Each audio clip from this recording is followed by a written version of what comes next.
오늘도 계속해서 요한복음 12장 말씀 우리가 함께 볼 터이고요. 우리가 오늘 본문 말씀 우리가 함께 읽었지만 오늘 본문의 말씀 우리가 보통 이제 종료주일 함께 보는 그런 말씀이죠. 공관복음에도 예수님께서 예루살렘 입성하시고 갈 때 호산나 찬양했던 그 말씀이고, 오늘 요한복음에는 12장에 예수님의 마지막 예루살렘에 입성하신 그런 장면, 그 사람들이 호산나 하며 외쳤던 그 장면이 오늘 본문에 나오고 있습니다. 그래서 오늘 본문 12절 한번 보시면은요, 시작할 때 그 이튿날이라고 그렇게 이제 시작하면서 시간을 이렇게 가르쳐 주고 있습니다. 우리가 지난주 보았던 이 12장 앞부분 1절 한번 보시겠습니까? 6월절 엿새 전 뭐 그거 있어요.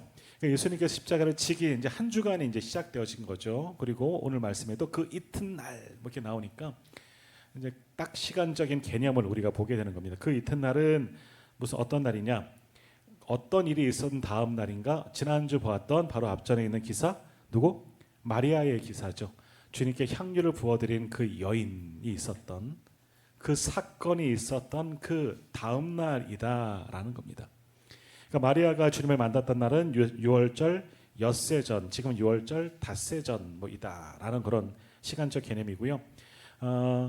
그리고 이날은 어딘지겠습니까? 우리가 보통 종료주일이라고 부르는 주일인 겁니다. 그러니까 오늘 말씀하고 있는 그 이튿날은 주일이 되는 겁니다.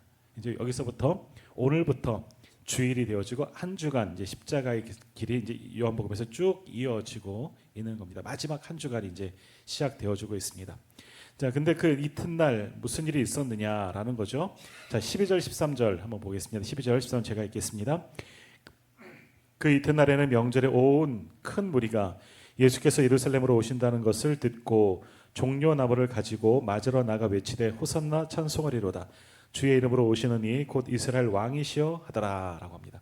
온 백성들이 길거리에 다 나가서 예수님이 오시는 것을 보고 우리가 잘 아는 것처럼 호산나 찬송하리로다. 우리 권사님들 전에 권사 수련회 갔다가 종려나무 다 들어오셨잖아요. 막 가시에 찔려갖고 예쁜 막 그것 때문에 힘들어하셨는데, 종려나무 들고 그렇게 예수님을 열렬히 환영했던 바로 그날이었다. 유월절을 앞두고 이스라엘 사람들이 전역에서 많이 몰려왔습니다. 흩어져 있던 유대인들도 예루살렘에 왔기 때문에 당시 예루살렘에는 굉장히 많은 인파가 몰려 있었고, 또 예수님이 오신다는 소문을 듣고 모두 다 나가서 예수님을 이렇게 환영하고 있는 것을 보게 됩니다. 종려나무 가지를 흔들었다 이야기하고요. 또 호산나 찬송하리로다 하면서 주의 이름으로 오시느니 곧 이스라엘의 왕이시여 이렇게 백성들이 선포하며 환영했다라는 겁니다. 자, 하나씩 좀 보겠습니다. 종려나무 가지는 뭐냐? 종려나무, 당시 왕에 입성할 때는 종려나무 가지를 흔듭니다. 우리 외국 요즘은 안 그러지만 예전에는 왕들이 순방 갔다 오면 막 태극기 들고 흔드는 것처럼 그렇죠. 외국에서도 대통령들이 그 나라 대표로 오면 그렇게 흔들었던 그런 기억들이 있는데 그런 거예요. 왕으로 오시는 행차입니다. 우리는 당신을 기다립니다. 특별히 이제 어떨 때 이렇게 종려나무를 흔드느냐? 전쟁에서 승리하고 온 이후에 종려나무 가지를 가지고 왕과 그와 함께 따르는 군사들을 그렇게 환영할 때가 참 많이 있었다는 거죠. 그러니까 종려나무를 흔든다는 것은 당신은 승리자입니다. 당신으로 인하여 우리도 승리하게 될 것을 믿습니다 하는 그런 의미입니다. 또 호산나 외쳤습니다. 호산나 무슨 뜻이죠? 우리가 잘 아는 것처럼 우리를 구원하소서. 승리자잖아요. 그러니 우리를 구원해 달라라는 겁니다. 당신은 승리자입니다. 우리를 구원해 주셔서. 그리고 또 뭐라고 향하여 계셨다고요? 당신은 이스라엘의 뭐라? 왕이시다. 왕이 있어요. 물론 분봉왕 헤롯도 있고, 그리고 당시 왕이라 그러면 좀 이게 위험한 발언이죠. 이스라엘도 식민지이기 때문에 왕은, 진짜 왕은 누구겠습니까? 로마 황제, 신과 같은 존재이죠. 시죠. 이스라엘 땅, 유대 땅에도 분봉왕이 있지만, 그러나 지금 오시는 이가 승리자요, 구원자요, 왕이시다. 백성들이 종려나무 가지를 들고 그렇게 환영하고 있다라는 겁니다. 동일한 본문 이 마태복음 21장 10절 말씀에 보면 이때 장면을 좀 묘사하고 있는데 오늘 본문이랑 조금은 다릅니다. 이때 온 예루살렘 성이 소동하였다라고 말씀합니다. 소동했다. 이게 우리말로는 소동했다, 시끌벅적했다 이런 의미가 되지만, 그러나 조금 더 의역하면 지축이 흔들렸다, 막 지진이 일어나는 것처럼 그렇잖아요. 우리가 막 큰 행사가 있으면 이거 뭐야, 막 저도 처음 강릉 와서 단오 때 갑자기 밤에 폭죽이 터지니까 전쟁 났나? 그랬거든요. 그 단오라는 걸 몰랐잖아요. 뭐 폭죽 터질 줄 제가 강릉에 와서 폭죽이 터지는 걸 본 적이 있어야죠. 서울에서도 그 간혹 한강에서 폭죽 축제 같은 게 있어갖고 많은 사람들이 모여들지만 그런 거 봤지만 여기서 폭죽이 터지리라 전혀 상상도 못했다가 밤에 뻥뻥 막 지측을 울리는 소리가 들리니까 야 이거 전쟁 났나? 굉장히 걱정을 했거든요. 근데 아니더라고요. 아니, 당시 마태복음을 기록한 마태는 그랬다는 거예요. 얼마나 수많은 인파가 나와서 열렬하게 환영하고 그렇게 큰 소리로 외쳤는지 땅이 흔들리는 것처럼 그 정도의 어마어마한 행차였다. 환영이었다라고 그렇게 표현하고 있는 겁니다. 그것을 가리켜 온 예루살렘 성이 소동했다라고 말하고 있습니다. 그러니까 오늘 요한복음도 마찬가지죠. 여튼 예수님이 오신다는 소문을 듣고 온 백성들이 예수님을 맞이하러 나갑니다. 당신은 승리자입니다. 당신은 구원자입니다. 그리고 당신은 왕이십니다. 목이 터져라. 온 성이 소동하는 것처럼 지축이 흔들리는 것처럼 그렇게 환영했다라는 겁니다. 그래서 이것을 바라보고 있던 유대 종교 지도자들이 어떻게 이것을 보았느냐 쭉 내려가셔서 19절 한번 보시겠습니까? 19절 바리새인들이 서로 말하되 볼지어다 너희 하는 일이 쓸데없다 보라 온 세상이 그를 따르는도다 하니라. 오늘 여기서 말씀의 제목을 찾았는데 온 세상이 예수를 따른다는 거예요. 자, 우리 지난주 말씀 이제 계속해서 11장 후반절부터 우리가 계속해서 나눈 말씀인데 당시에 어떤 일들이 있었습니까? 예수님을 믿으면 그 앞을 못 보는 자 소경을 고친 이후로 예수님을 믿으면 출교하기로 이미 논의되어진 상황입니다. 예수를 따르면 예수를 믿으면 유대 회중에서 공동체에서 추방하는 거예요. 출교시키겠다. 그리고 나사로를 살린 이후에는 어떻게 했다? 예수를 잡아 죽이려고 했다. 그래서 예수님 체포령이 내려진 그런 상황이에요. 그런데 예수님은 들어오셨어요. 그리고 이제 예수만 보이면 잡으려고 했는데 어떤 일이 일어나느냐? 온 백성들이 지축이 흔들릴처럼 예루살렘 성이 온 소동을 하고 모든 사람들이 나와서 승리자요 구원자입니다. 우리의 왕이다 환영하고 있는 것을 보면서 유대 종교 지도자들 권세 있는 자들이 생각하기를 바리새인들을 대표해서 말하지만 뭐라 그럽니까? 너희 하는 일이 쓸데없다. 너희는 누구냐? 백성들이 아니라 자기들을 이야기하는 거예요. 야 이제 큰일 났다는 겁니다. 우리가 아무리 계획 세워놓고 예수에 대한 체포령을 내리고 우리가 죽이려고 해봤자 다 끝났다. 왜? 백성들이 훨씬 많거든요. 백성들은 다 예수님을 지지하고 있고 예수님을 따르고 있는데 유대 종교 지도자들 그들은 권세를 가지고 있지만 사실은 군대는 없잖아요.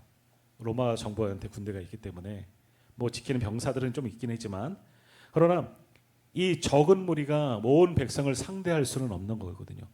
만일 여기서 예수를 거기서 잡으러 간다면 잡는다면 체포한다면 그래서 죽이려고 한다면 더 큰 소동이 일어날 것이기 때문에 그들이 이야기하는 겁니다. 야 우리가 생각한 거 이제 끝났다. 더 이상 할 수 없다.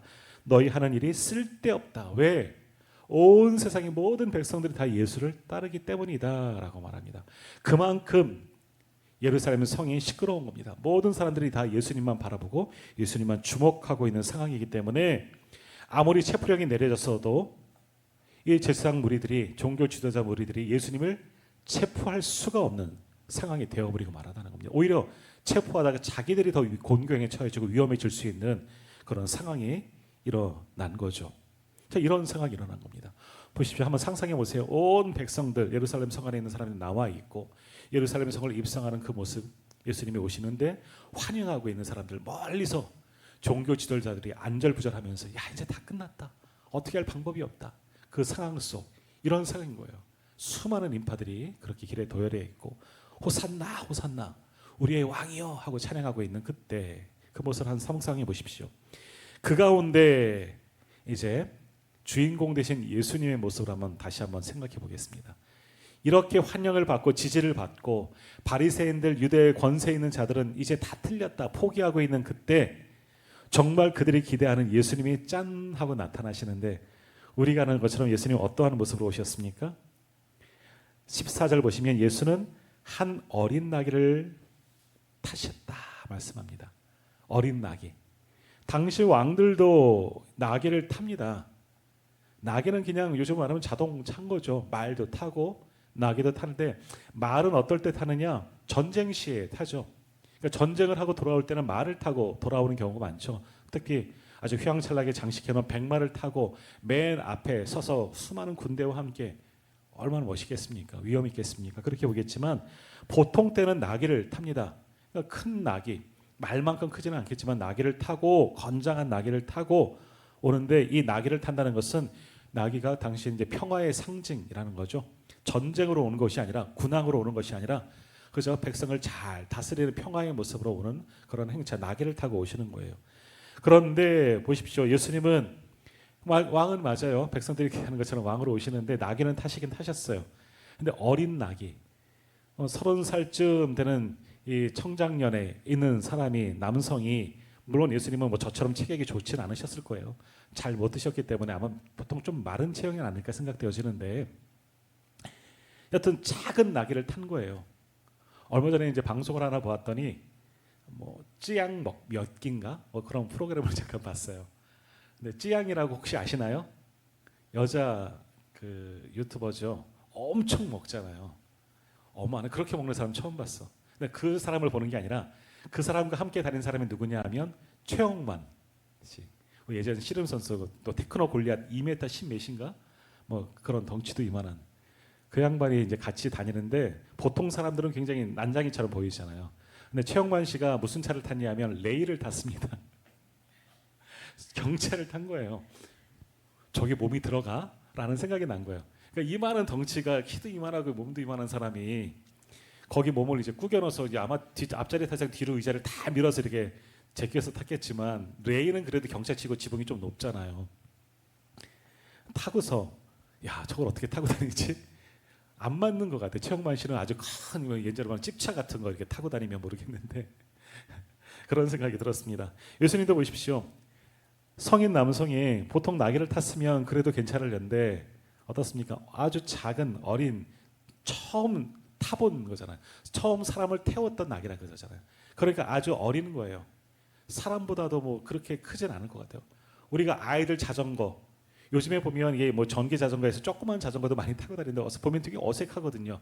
아마 그러한 모양으로 사람들 앞으로 이렇게 쭉 입성하고 있을 거. 와 환영하고 있는데 작은 나귀 위에 타신 그 예수님의 모습을 보게 되는 거죠. 그리고 예수님의 행색을 한번 보십시오.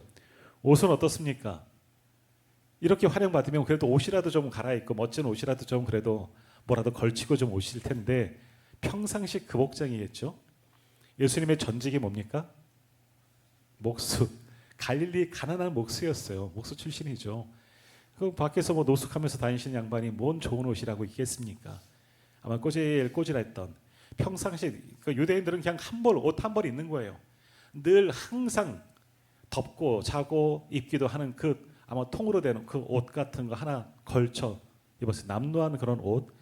어린 나귀를 타시고 남루한 그 옷을 입으시고 행색도 전혀 왕과 같은 그런 모습은 아닙니다. 그리고 그 나귀에 뭐 그 안장이나 제대로 깔렸겠습니까? 제자들이 거기에다 자기 옷을 덮어서 임시로 안장도 만들었으니 똑같죠. 나귀도 화려하지도 않고 어린 나귀도 누추한 그런 나귀 거기에 남루한 예수님이 타고 계시는 거예요.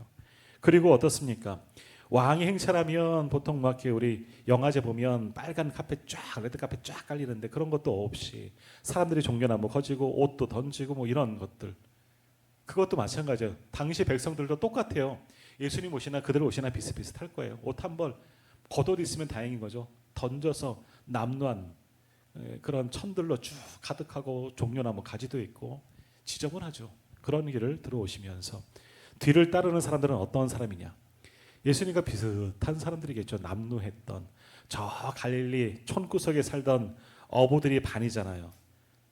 그들도 꼬질꼬질하고 뭐 뛰어나 보이지 않는 12명의 사람들이 졸졸 예수님의 뒤를 따라가고 있습니다. 물론 그들은 싱글벙글하면서 이게 무슨 일이냐 하면서 웃으면서 올라갔겠지만 이게 왕의 행차냐는 거죠.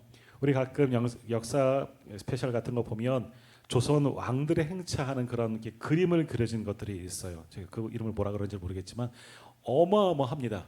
길이만 해도 수 킬로에 달한다는 거예요. 여기서부터 아마 강릉 터미널 이상으로 아마 더 갈 것 같은데 엄청난 인파와 엄청난 행렬 그리고 위험이 있고 군대가 함께하는 그런 모습이었으면 모르겠지만 사람들은 천지가 진동할 정도로 지축이 흔들릴 정도로 그렇게 환영하고 있는데 그 앞을 지나가는 당사자인 예수님의 행색은 너무나 초라하고 남루하고 이건 왕의 모습이다 할 수가 없는 거예요. 그러나 백성은 그것도 안중에도 없습니다. 그렇게 오신 예수님이 너무나 멋져 보인 거예요. 어린 낙이지만 지금 뭐 에코스는 없었지만 좋은 차를 탄 것처럼 멋진 백마 이상의 그 예수님이 보여지는 거예요. 눈이 뒤집어졌으니까. 옷은 남루해도 왕의 옷 못지않아 좋아 보이는 것이고요. 매력적으로 보이고 뒤에 따르는 12명의 사람들도 볼품없는 그들이었겠지만 아니요. 아주 위대한 사람들처럼 예수님을 따르는 자들이잖아요. 굉장한 부러운 시선으로 그 광경을 쳐다보면서 그들은 환영했을 겁니다. 그래서 뭐라고 이야기합니까? 당신은 우리의 승리자입니다. 구원자입니다. 우리의 왕이십니다. 더 소리 높이면서 지나가는 곳마다 막 함성 소리가 일어나고 얼마나 많은 환영을 받으며 열광하면서 그렇게 들어갔을까 하는 겁니다. 자, 왜 그들은 그렇게 환영했을까 하는 거죠. 무슨 일이 있었기에. 오늘 그 단서를 앞에 넣어놨는데 한번 9절부터 10절, 11절까지 한번 보겠습니다. 9절에서 11절. 유대인의 큰 무리가 예수께서 여기 계신 줄 알고 오니 이는 예수만 보기 위함이 아니요 죽은 자 가운데서 살리신 나사로도 보려 함이로라. 대제사장들이 나사로까지 죽이려고 모의하니 나사로 때문에 많은 유대인이 가서 예수를 믿음이로라. 나사로 사건 이후기 때문에 더 큰 소동이 일어났다는 거죠. 자, 저도 말씀드렸던 것처럼 지금은 예수님에 대한 체포령이 내려진 상황입니다. 예수님이 예루살렘에 들어가면 체포돼서 죽을 수 있어요. 그래서 지난번에 우리 11장 말미에서 우리가 보았지만 어떤 일들이 있느냐. 이번 명절에는 예수님이 안 오실 거야. 사람들은 그렇게 생각했다는 거죠. 왜? 체포령이 내려진 상황에서 예수님도 모를 리 없고 오면 죽는데 뭐하러 오겠어. 이번에는 예수님 보고 싶지만 안 오시겠지. 다 그런 마음들을 가지고 있었다는 거예요. 그리고 바리새인들 비롯한 유대 종교 지도자들은 눈에 불을 켜고 예수만 나타나면 잡자, 죽이자 이런 생각을 가지고 있으니까 예수님은 오지 않을 거다 하는 것이 모든 백성들이 가지고 있는 생각이에요. 아, 나도 예수님 한번 만나고 싶은데 특별히 어떤 일 때문에 죽은 나사로를 살리신 분, 야 죽은 자도 살려? 이런 일이 대체 어디 있어요? 그리고 또 누구도 보고 싶어서 나사로도 보려고 하는 거예요. 아마 나사로도 함께 왔나 봐요. 나사로, 야 저 사람이 죽었다 살아난 사람이래. 소문이 바닥에 났으니까 그 사람까지 보고 싶은 거예요. 이게 정말인가 내 눈으로 확인하고 싶은 거예요. 그래서 백성들이 예수님이 왔다는 소문을 듣고 그렇게 몰려든 거죠. 아마 나사로의 사건이 없었다면 이 정도까지는 아니었겠지만 나사로 사건 이후로 예수님께서 더 많은 능력을 행하셨기 때문에 죽은 사람, 이미 무덤에 묻힌 지 며칠이나 지났음에도 불구하고 그를 살리신 사람이잖아요. 놀라운 능력을 행하신 분이잖아요. 그렇기 때문에 그를 보러 모여든 겁니다. 그리고 죽은 나사로도 온다 하니 나사로도 한번 보러 나가자. 야 저자가 죽었다 살아난 사람이야. 그래서 더 많이 모이는 겁니다. 자, 그러면 그들이 기대하는 예수님은 어떤 예수님이었을까? 지금 예수님이 어떤 모습으로 보고 있느냐? 처음 말씀드린 것 종려나무 가지를 흔든다는 것은 당신은 승리자입니다. 호산나 우리를 구원하십시오. 구원자입니다. 또 그들의 입술로 고백했잖아요. 당신은 이스라엘의 왕이십니다. 승리자의 구원자의 왕이신 그분을 맞이하는 것이 아니라 그분의 능력을 보기를 원하는 거죠. 예수님보다도 예수님이 행하신 권세 있는 그 능력, 초월적인 그 능력, 마치 하나님의 능력 같은 그 능력 보고 싶은 거예요. 확인하고 싶은 거예요. 나사로도 있으면 확인이 증거잖아요. 증인이 되어지잖아요. 정말 죽었다 살아난 사람이잖아요. 야 이게 사실이었구나. 지금 백성들이 기다리고 있는 것은 정말 자기들 죄에서 구원하실 메시아, 구약의 예언자들이 예언한 그분이 와서 나가는 것이 아니라 놀라운 죽었던 이도 살릴 만큼 놀라운 능력을 행하신 분. 이제 거기까지 가면 예수님의 과거 행적들이 다 소문이 났을 거 아니에요. 오병이어 사건, 여러 가지 병자들을 고친 사건, 귀신을 쫓아내신 그 사건, 그의 말씀, 맞아. 그랬더니 그 말씀도 그렇구나. 오미아나 천국의 비밀이구나. 뭐 이런 등등. 그리고 죽은 자까지 살리신 그 능력, 눈에 보여지는 그런 이적만을 보기 위해서 그들은 이렇게 나간 자들이 되고 말았다라는 겁니다. 예수님을 통해서 하나님이 보여지고 예수님을 통해서 정말 죄가 회개되어지고 찔림을 받고 회개하고 예수 믿고 구원받으려고 그들이 나간 것이 아니라 입으로는 당신은 승리자입니다, 구원자입니다, 왕이십니다라고 고백은 하고 있지만 실제로는 무언가 나에게도 떨어지는 것이 있지 않을까, 뭔가 유익된 일이 있지 않을까. 그저 예수님이 보여주신 외적인 것들, 그 능력, 소위 말하는 허상입니다. 허상. 우리의 기대하는 바를 채워준 거예요. 내가 바라고 소망했던 그런 메시아, 그런 메시아상을 기대한 거죠. 그걸 채워준 그 능력 있는 분을 맞이하러 나갑니다. 하나님의 아들은 상관없어요. 하나님의 아들이든 아니든 그건 상관없어요. 그분이 행한 놀라운 역사를 보고자 그들은, 유대인들은 그렇게 나가서 환영하고 있다라는 겁니다.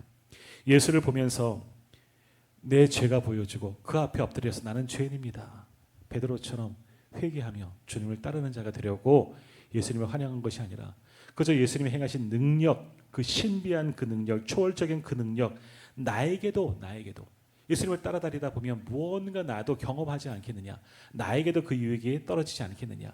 이 정도의 능력이면 지금 이 눌린, 이 억압된 이 나라를 뒤집어 버릴 수 있겠지. 그래서 왕이라 표현한 것 아니겠습니까? 이런 등등. 다시 말하면 어떠한 예수님을 기대하고 있느냐, 내 욕망의 예수님, 내가 기대하는 예수님, 이 정도는 돼야지 메시아가 아니냐. 내가 만들어 온 메시아를 기다린 겁니다. 하나님의 아들, 우리를 위해서 죽으실, 십자가에서 죽으실 그분이 아니라 우리가 상상했던 그분이 오신 거예요. 그 능력을 가진 분이 온 거예요. 그 능력만을 기대하고 있다라는 겁니다. 자, 그런데 실상 예수님이 오셔서 우리가 이후로 쭉 말씀을 계속해서 보겠지만 백성들의 기대를 채워줬는가? 지금은 막 기대하고 있는 거죠. 무언가 또 하실 거예요. 예루살렘 오셨으니 이제는 난리가 났구나, 이제 무언가 천지개벽이 일어나겠구나 기대했지만 도살장으로 끌려가는 양처럼 조용히 십자가까지 가는 그 모습을 보고 백성들은 배신감을 느낍니다. 예수님이 그들에게 뭐 한 거 있나? 아무것도 없어요. 그래서 하나님의 일을 하고 있는 것인데 백성은 자신들의 기대가 깨어지는 거죠.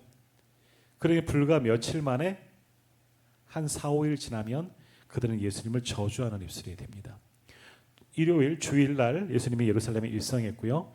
예수님이 십자가에 못 박힌 날이 언제입니까? 금요일이에요. 5일 지난 금요일이거든요. 목요일 밤부터는 예수를 못 박으라, 죽여라, 소동이 또 일어나잖아요. 그때도 소동이 한 번 더 일어나잖아요. 불과 4, 5일 만에 예수님을 환영하던 그들이, 예수님을 지지하던 그들이, 바리새인들이 무서워했던, 두려워했던, 우리 이제 다 틀렸다, 그렇게 보았던 그들이 4, 5일 만에 완전히 돌아서는 것을 보게 됩니다. 왜? 내가 기대하던 그분이 아니야. 내가 생각했던 메시아가 아니기 때문에 그분은 죽여야 돼. 이놈은 죽여야 되는 거예요. 그러니 십자가에 못 박으라. 그러한 입술들이 되어버리고 말았다라는 겁니다. 왜? 기대했는데 내 소망이 이루어지고 내 모든 상황이 바뀔 줄 알고 이 나라가 뒤집어질 줄 알았는데 아무것도 하지 않고 힘없는 죄수가 되어서 십자가를 바라보고 있으니 못 박혀도 싸다는 거죠. 죽어도 싸다는 거죠. 내 기대를 깨어버린 자, 아무것도 기대할 수 없기에 백성들은 그렇게 예수를 저주하는 자, 십자가에 못 박는 자가 되어버리고 말았다라는 겁니다. 자, 오늘 이 모습을 통해서 우리가 이 말씀을 뭐 잘 아는 말씀이잖아요. 항상 우리 종료 주일쯤 되면, 고난 주간쯤 되면 이 말씀을 묵상하면서 우리도 한번 돌아봅니다. 오늘 우리는 어떻게 신앙생활하고 있습니까? 우리가 기대하는 예수님은 어떤 분이십니까? 우리가 믿고 있는 예수님은 나에게 어떤 분이십니까? 우리는 어떠한 예수님, 우리가 신앙생활하는 것 왜 하십니까? 무엇 때문에 하십니까? 그죠? 내 필요를 위해서, 내 만족을 위해서. 그래도 교회 오면 마음이 평안해지고 위로를 받고, 그리고 예수 믿으면 복을 받기 때문에. 여러 가지 것들, 현실적인 문제, 그리고 그 중심에는 뭐가 있느냐? 내가 있는 거죠. 나를 드리는 것이 아니라 그래서 나를 드리려고 신앙생활하는 것이 아니라 내가 받을 유익들을 가지고 우리는 신앙생활을 하고 예수 믿는 경우도 참 많이 있는 거예요. 교회 열심히 다니면 하나님께서 이렇게 복을 주시겠지. 뭐 모든 예배 다 출석하고 잘하시는 거예요. 새벽마다 기도하고 잘하시는 거죠. 그러나 그 하는 이유가 뭐냐?